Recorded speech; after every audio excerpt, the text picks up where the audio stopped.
The kingdom of New Avalon floated high above the blue and green world below, a city of shining towers and silver bridges hanging in the clouds.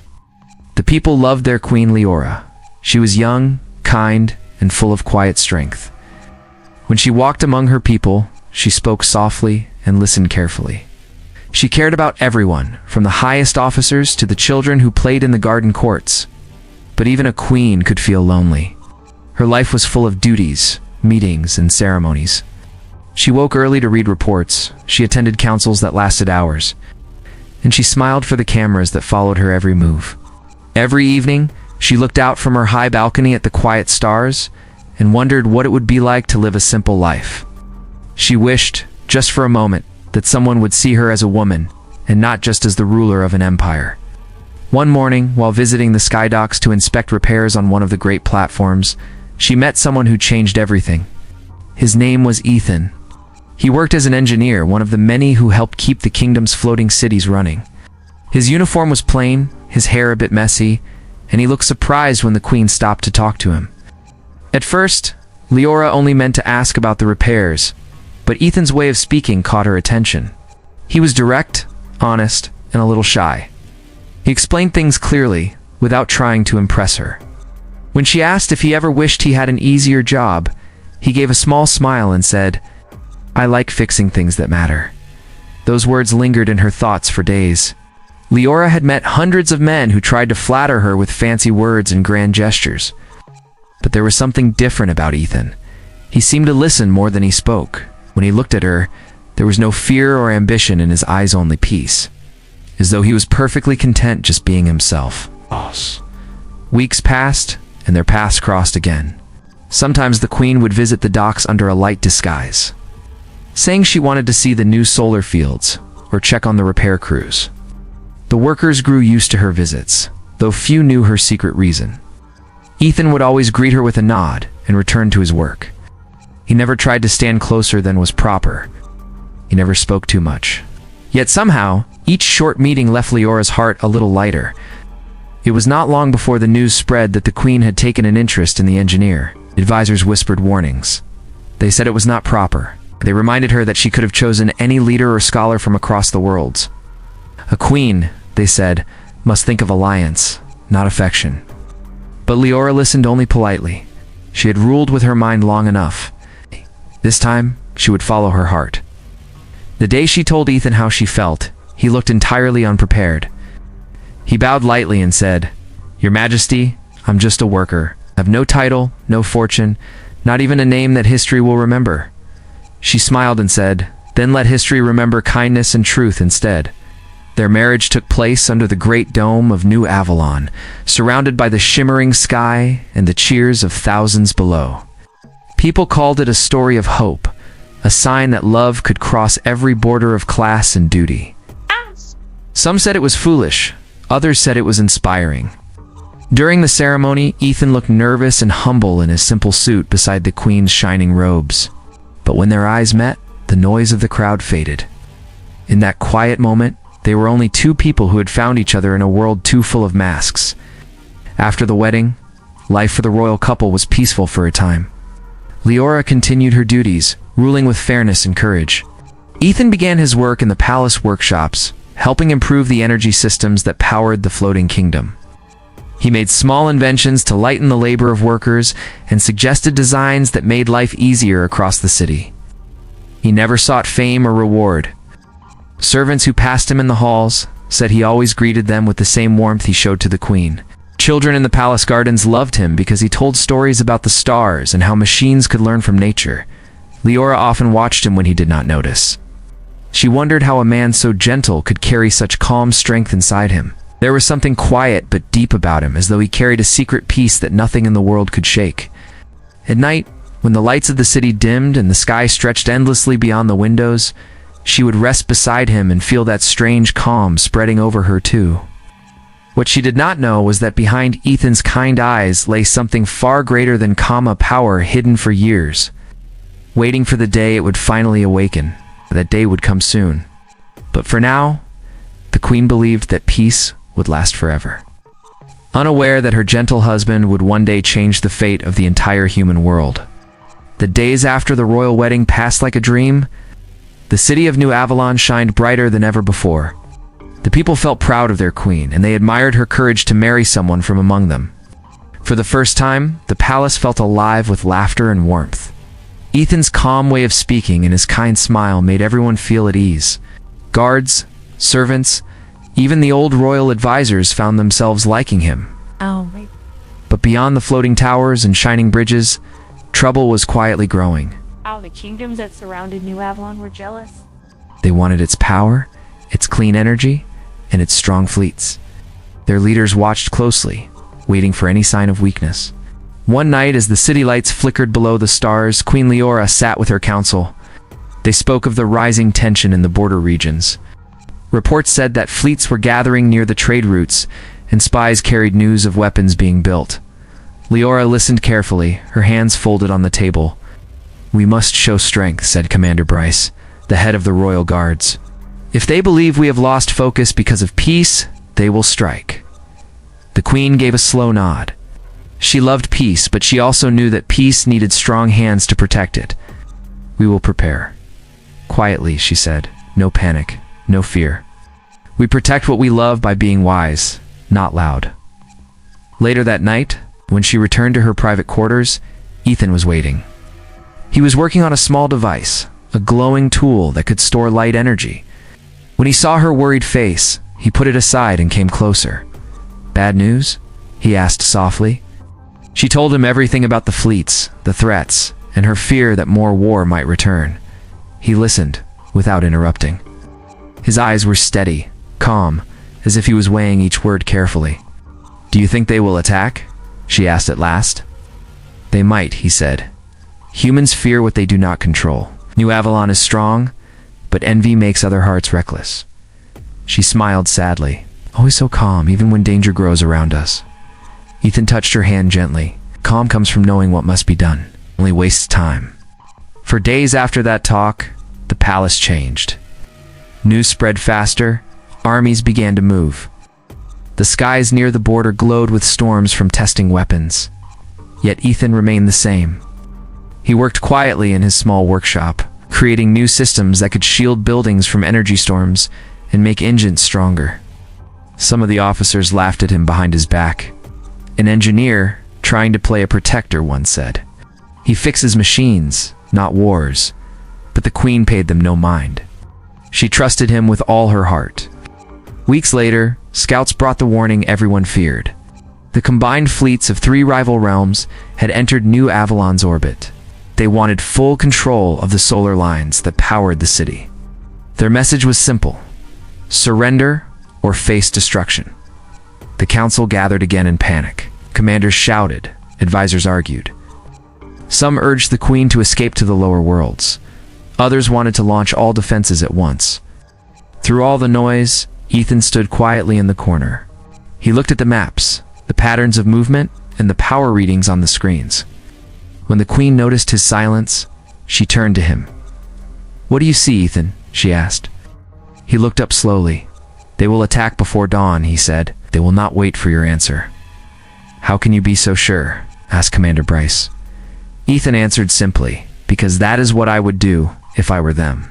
His tone was calm, not proud, and that quiet confidence made the whole room fall silent. As midnight came, the sky outside turned red. The enemy fleets began their assault. Energy fires struck the shields of New Avalon, shaking the towers to their roots. The people screamed and alarms filled the air. Queen Leora stood with her generals giving orders to defend the capital. Her strong voice echoed through the command hall, steady even as walls shook around her. But the enemy power was overwhelming. Their weapons burned through layer after layer of the city's shields. By dawn, the main barrier protecting the palace began to fail. Light beams pierced through the air, painting the sky in deadly colors. Leora rushed to the high balcony, watching helplessly as the world she loved started to fall apart. She turned to Ethan, who stood still beside her. His eyes were fixed on the sky. She saw something strange in them, a deep focus, almost like sadness mixed with determination. "Ethan," she said, her voice trembling, "if we cannot hold them back, the city will burn. The people, He reached out and held her hand firmly. "It won't end that way," he said quietly. She looked at him, confused. "How can you know that?" He looked up at the blazing sky, where fire streaked across the clouds. "'Cause I will not allow it," he said in a voice that carried more strength than she had ever heard before. Before she could reply, he stepped forward. Out onto the balcony edge, where the wind howled and the heat from the battle crackled. Every soldier who saw him wondered what a simple engineer could possibly do in the face of such destruction. But soon, they would all know. And before the next hour ended, Queen Leora would see something no human had ever believed possible from one of their own. The morning sky above New Avalon burned red and gold from the attack. The floating kingdom shook as explosions struck the energy shields that had once seemed unbreakable. People ran through the streets trying to reach shelters. The sound of alarms mixed with the roar of warships above. Queen Leora stood on the balcony of the royal palace, the wind whipping her hair across her face. She could see the enemy fleets in the distance, dark shapes that filled the sky like storm clouds. Every few seconds, another beam of energy hit the shields below, flashing bright enough to blind anyone who looked too long. She turned to the control center behind her, where officers shouted orders and reports. "The shields are falling. Section 7 has collapsed," someone cried. Another voice yelled, "We are losing power in the main grid." Leora tried to keep her voice calm as she spoke through the comm line. "Evacuate the lower levels. Protect the children and the families first." She wanted to sound strong, but her heart was breaking inside. She looked to her side. Ethan stood beside her, silent. His calm face was strange in such chaos. He looked neither afraid nor angry, just quiet, as if he had been waiting for this moment. "Ethan," she said, her voice trembling, "you have to go to the shelter, please. The army will handle this." He shook his head slowly. "The army cannot stop what is coming," he said gently. "But I can." Leora stared at him, shocked. "You can? What do you mean?" He stepped closer to the edge of the balcony, his eyes fixed on the burning sky. "I wanted to live as an ordinary man," he said, "but I cannot hide forever." Before she could stop him, he jumped down to the central platform below. The wind howled around him as he landed, but somehow he did not fall. The air itself seemed to hold him. Guards and soldiers nearby stopped and stared. They had seen him many times, working quietly in the palace. But now his presence felt different, powerful, heavy, almost unreal. Ethan raised his hands and pressed his palms together. A faint glow began to spread from his skin, growing brighter with each heartbeat. Lines of light rolled up his arms, across his chest, and into the air around him. The ground trembled. The soldiers backed away, unsure whether to run or kneel. Some tried to speak, but their voices caught in their throats. Leora leaned over the balcony, her eyes wide. "Ethan, what are you doing? Stop. You'll be burned." He looked up at her one last time and smiled that same calm smile he always had. Emilio. "Trust me, Leora," he said softly, his voice carried by the rising wind. "I promised you peace, and I will give you peace." Then the light around him exploded outward. It was not fire. It was pure energy, golden and alive. It spread like a living wave, forming a giant dome over the city. When the enemy beams hit the dome, they cracked and vanished like sparks against glass. The attackers, hundreds of ships strong, tried again and again, but their weapons failed, one after another. Some ships lost power completely and drifted away. The energy storm around Ethan grew brighter still, and soon the whole sky turned gold. People across the city stopped running. They looked up, shielding their eyes, wondering if this was the end or a miracle. In the palace, the soldiers fell silent. The wind was warm now, carrying a strange peace. Leora stood frozen. She could barely breathe. The man she loved, the quiet engineer who never raised his voice, now stood in the middle of that storm of light, shaping it with his hands, as if he commanded the very air. Tears filled her eyes. She whispered to herself, "Who are you, Ethan?" Below, his voice echoed calm and clear, though she could not see his lips move. "No one special. Only a man who will not let those he loves be taken by darkness." The enemy fleets began to retreat. Their own pilots could not believe what they saw. Energy readings spiked beyond measuring devices. Their systems failed one by one until they turned to flee.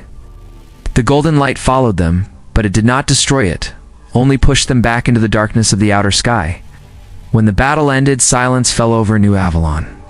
The light faded slowly, like a sunrise turning to day. Ethan stood alone in the middle of the great platform. His clothes were torn, and faint trails of smoke rose from his skin, but he still stood upright.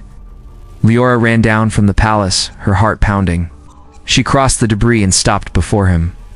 He looked at her, smiling faintly, though his breathing was heavy. "You're hurt," she cried, reaching for him. He shook his head. "Not hurt, just tired." "You saved us," she whispered. "You saved everyone." He looked around at the shining city, at the people watching from the towers, their faces full of wonder and disbelief. "No," he said softly. "They saved themselves by believing peace was worth defending. I simply gave them time." Then his knees weakened, and Leora caught him before he fell. She held him close, tears falling on his face. Around them, the people began to chant his name, but the queen could not speak. She could only stare at him, her heart shaking with love and shock. The man she had thought simple had just changed the fate of the whole world. The sky over New Avalon slowly cleared. The golden light faded into pale clouds, and the strange warmth in the air began to calm. People stepped out of shelters and looked up with trembling eyes. They had expected death, but instead, they saw peace. The enemy fleets were gone. The city was safe. In the heart of the royal platform, where light had burned brighter than the sun, Ethan lay quiet in Queen Leora's arms. His face was pale, his breath shallow, but his eyes still held that gentle calm she knew so well. She held him tight, unwilling to let go. Oh, yeah. Round them, the soldiers bowed their heads, unsure whether to kneel out of duty or out of awe. At last he spoke, his voice barely above a whisper. "It's over, Leora." Tears slipped down her cheeks. "You should rest," she said softly. "You saved us all. You saved me." He smiled faintly, that same peaceful smile she had first seen at the docks. "I just did what I always wanted to do," he said. "Fix what is broken." Then he closed his eyes. Doctors and scientists rushed to the platform. They carried him carefully to the palace medic chamber, where the machines hummed quietly. The queen stayed beside him the whole time, refusing to leave, even when her council begged her to rest. When Ethan finally woke many hours later, the first thing he saw was Leora sitting beside his bed, her hand in his. She looked tired but relieved. He gave a weak smile. "Did I sleep long?" "Almost 2 days," she said softly. "The healers said your body took too much energy. They were afraid you might never wake." He turned his head slightly, looking out the window where the stars still glowed. "It's strange," he said. Ow. "That light and I still feel cold." She leaned closer. "You never told me you could do this? You never said you had such power? Why, Ethan? Why hide something like that?" He stayed silent for a moment, as if choosing his words carefully. Then he said, "Because I was afraid. Not of my power, but of what people would do with it." She frowned. "I don't understand." He took a slow breath. "A long time ago, when the world was still rebuilding after the old wars, people started experiments. They wanted to create humans who could carry energy inside their bodies, living vessels that could heal, protect, and rebuild. I was one of those made to carry that energy. But I escaped before they turned me into a weapon. I wanted to live as a man, not as a tool." Leora looked at him, stunned. She could hardly believe that the quiet engineer she had married was the result of a scientific dream from the past. "You mean you were part of that project the historians once called the Luminal Program?" she whispered. He nodded slightly. "They said they wanted to give humanity a guardian, but power always invites control. I would not be their weapon." She sat back, trying to take it all in. "Then why show it now? Why not keep hiding?" Ethan looked into her eyes. "Because this time I had something worth protecting, you, these people. It's peace. It was no longer about saving the world. It was about saving our world." Her heart swelled with love and pain. She wanted to tell him how proud she was, how grateful. But words felt too small. She simply held his hand tighter. From that day on, everything in the kingdom changed. Where once people had doubted Ethan, Now they spoke his name with respect and wonder. Children drew pictures of him surrounded by golden light. Workers built statues in his honor. Songs were written about the man who had turned the sky into fire to save them all. But Ethan did not like the attention. Whenever crowds gathered to see him, he stepped aside quietly.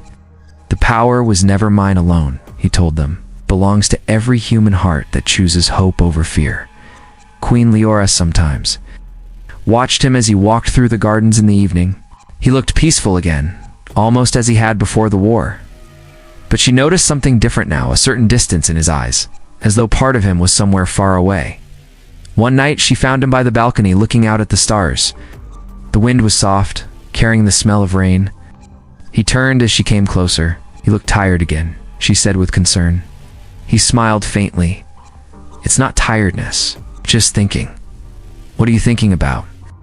That peace never stays forever, no matter how much we wish it would. There will always be darkness waiting at the edges. She stepped closer, laying her hand on his shoulder. Then we'll face it together, she said.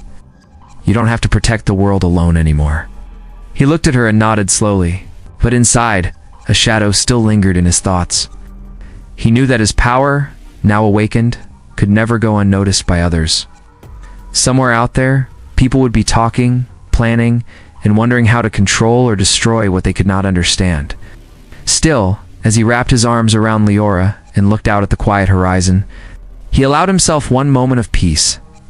The war was over, the city was safe, and for now, that was enough.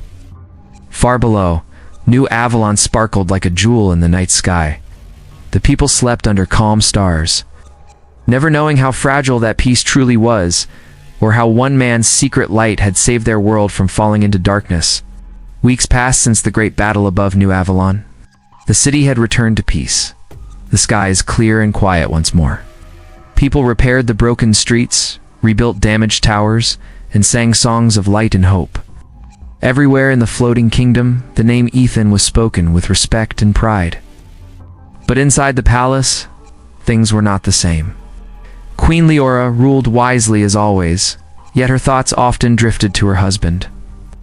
Ethan had recovered enough to walk again, but each time he used his power to help repair the city's damaged systems, his strength seemed to fade a little more.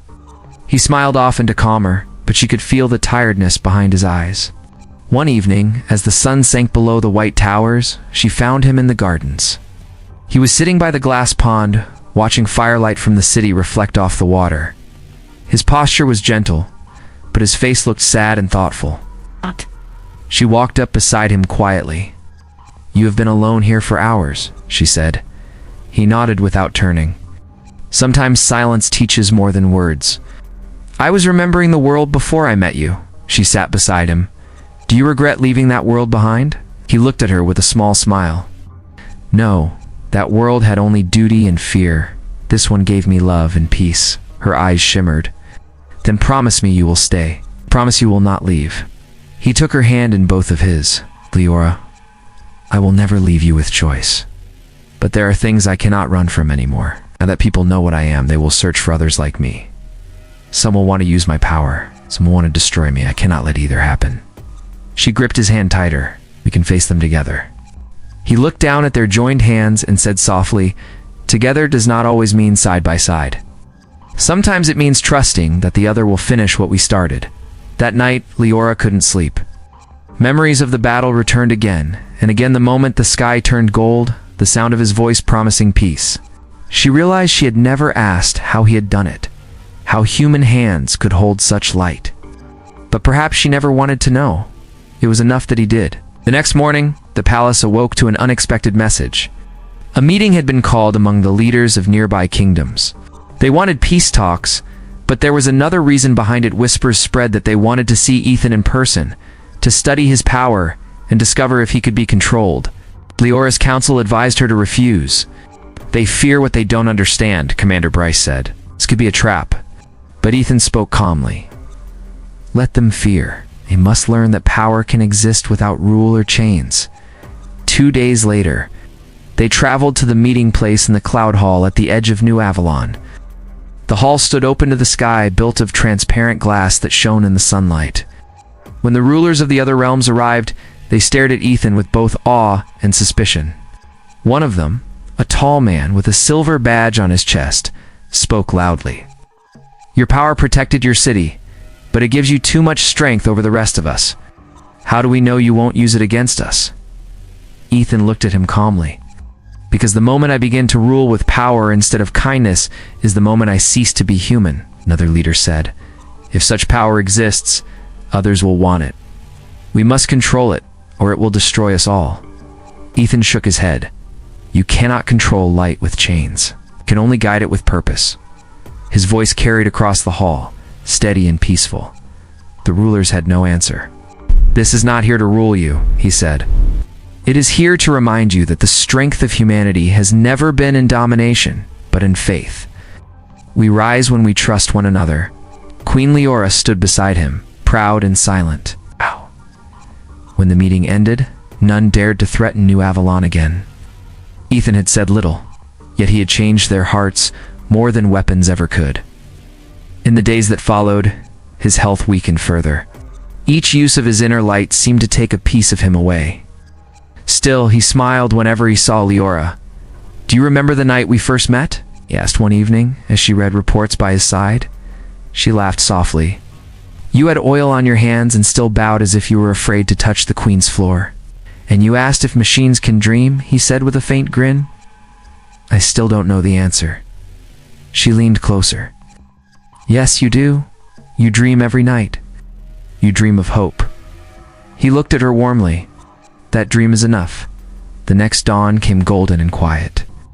The people of New Avalon woke to find that the sky seemed a little brighter. In the palace, Ethan rested peacefully, his hand in Leora's. His breathing slowed, then stopped, but his lips curved into a gentle smile. Leora wept in silence, but as the first sunlight touched his face, she saw the faint shimmer of light lift from him and drift upward, spreading through the morning sky. That light stayed above New Avalon for years, glowing softly each night like a star that would never fade. The people said it was Ethan watching over them. The queen never denied it.